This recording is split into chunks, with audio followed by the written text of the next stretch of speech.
Hello students, welcome to our YouTube channel. Mild the mist upon the hill ये poem class 9 का lesson 6 है। इस poem को लिखा है एमिली जेन ब्रॉन्टी ने। इस वीडियो में हम लोग इस पोएम को लाइन बाय लाइन डिस्कस करेंगे। अगर आप लोगों ने क्लास 9 के पिछले वीडियोस नहीं देखे हैं तो मैंने क्लास 9 का प्लेलिस्ट का लिंक ऊपर राइट साइड में दिए गए आई बटन पे दे दिया है। आप लोग आई बटन पे क्लिक करके क्लास 9 के पिछले वीडियोस देख सकते हैं।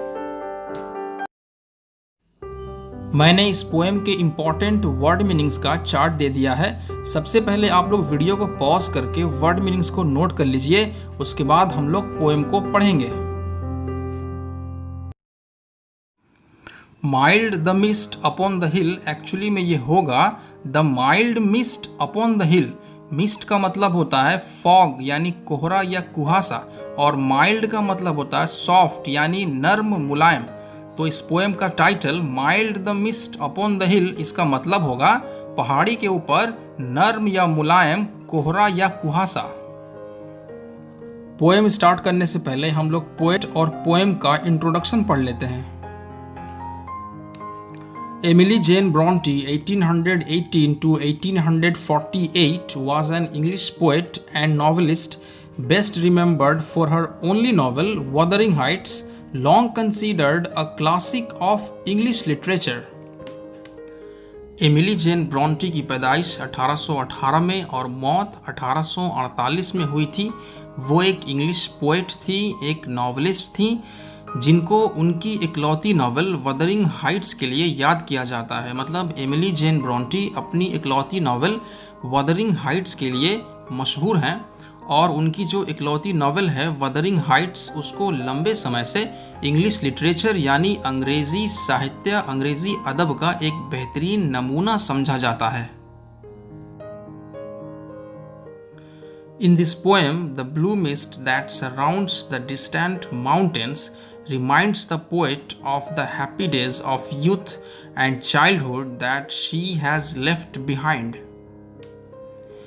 इस पोएम में दूर पहाड़ों पे छाया हुआ नीला कुहासा पोएट को उसके बचपन और जवानी के खुशनुमा दिनों, यानी पोएट को उसके बचपन और जवानी के आनंदमयी दिनों की याद दिलाता है जिसे वो पीछे छोड़ आई है। As she describes the landscape, she shifts from the present moment to the past and then to the present again. कुदरती मंजर को बयान करते करते पोएट जो है वो प्रेजेंट से पास्ट में चली जाती है और फिर से दोबारा प्रेजेंट में चली आती है। मतलब कवि प्राकृतिक दृश्यों को बयान करते करते वर्तमान से अतीत में चली जाती है और फिर से दोबारा वर्तमान में चली आती है। पोएम शुरू किया जाए।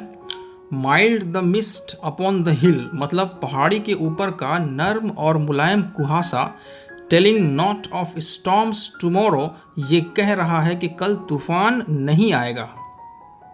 No the day has wept its fill. Wept जो वर्ड है ये वीप का थर्ड फॉर्म होता है। वीप का मतलब होता है रोना। तो नो मतलब नहीं, कल तूफान नहीं आएगा। कल तूफान क्यों नहीं आएगा? क्योंकि the day has wept its fill, मतलब आज दिन पूरा रोया है, मतलब आज सारा दिन बारिश हुई है। Spent it's store of silent sorrow. Silent sorrow का मतलब होता है ऐसा दर्द, ऐसा गम जो बाहर से नज़र नहीं आता है लेकिन अंदर ही अंदर तकलीफ देता रहता है। तो इस लाइन का मतलब है जितने भी अंदरूनी खामोश दुख, दर्द और गम के भंडार थे वो सब गुजर चुके हैं, वो सब चले गए हैं और अभी खुशी का वक्त आया है। फर्स्ट लाइन में पोएट ने एलिटरेशन फिगर ऑफ स्पीच का यूज़ किया है। एलिटरेशन का मतलब होता है repetition of same consonant sound in a line और सेंटेंस। मतलब एक लाइन या सेंटेंस में एक ही कॉन्सोनेंट साउंड को दोहराना। फर्स्ट लाइन में माइल्ड और मिस्ट में एम की आवाज़ को रिपीट किया गया है। इस स्टेंजा के फोर्थ लाइन में भी एलिटरेशन फिगर ऑफ स्पीच का यूज़ किया गया है। स्पेंट, स्टोर, साइलेंट और सोरो में एस की आवाज़ को रिपीट किया गया है।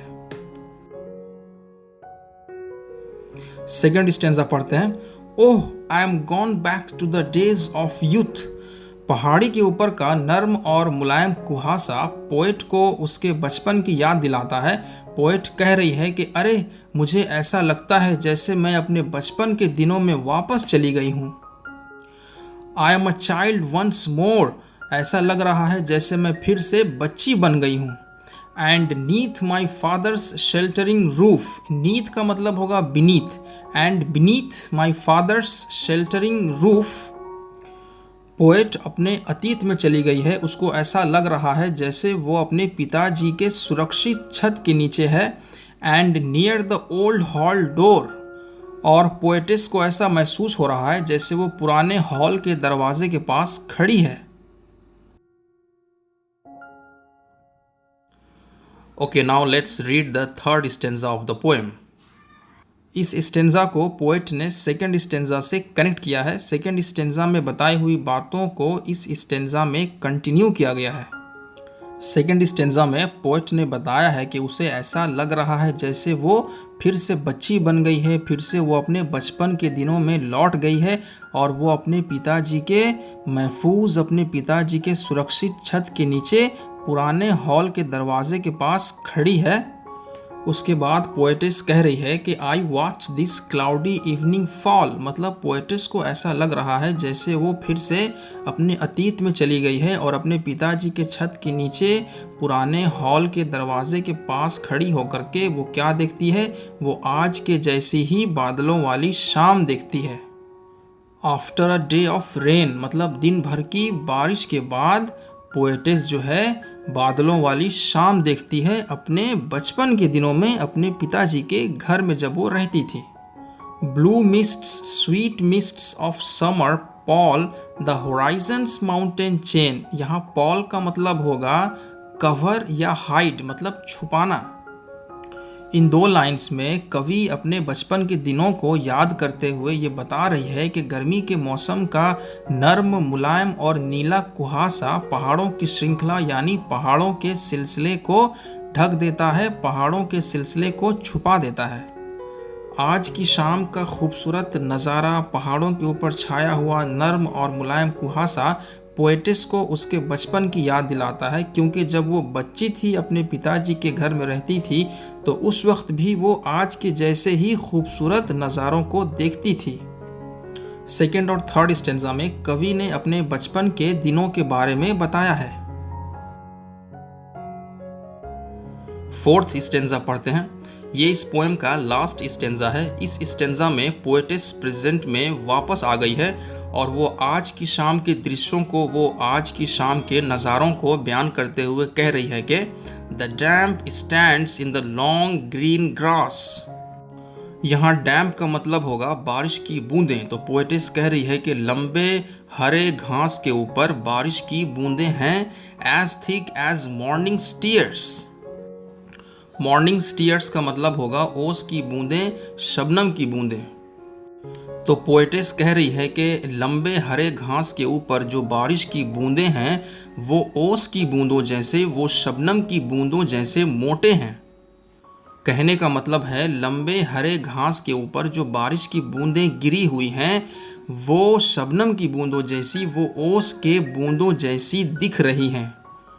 And dreamy scents of fragrance pass that breath of other years. आज की संध्या यानी आज की शाम के बारे में और बताते हुए कवि ये कह रही है कि खुशबू की महक गुजर रही है और कवि को उसके पुराने दिनों की, उसके पिछले दिनों की याद दिला रही है। दिन भर की बारिश के बाद आज की संध्या, आज की शाम में पोएटिस मिट्टी की महक, पेड़ पौधों की महक, फूलों की महक और अलग अलग तरह तरह की चीज़ों की महक महसूस कर पा रही है और ये महक पोएटिस को उसके पुराने दिनों की याद दिला रही है। इस स्टेंजा के फर्स्ट लाइन में भी पोएटिस ने एलिट्रेशन फिगर ऑफ स्पीच का यूज़ किया है। ग्रीन और ग्रास में जी की आवाज़ को रिपीट किया गया है। पोएम कंप्लीट हो गया। उम्मीद करता हूँ आप लोगों को पोएम अच्छे से समझ में आ गया होगा। कोई भी चीज़ समझने में परेशानी हो तो आप लोग वीडियो के नीचे कमेंट कीजिए, मैं उसका जवाब देने की पूरी कोशिश करूँगा। इस लेसन का क्वेश्चन आंसर हम लोग क्लास 9 के नेक्स्ट वीडियो में करेंगे।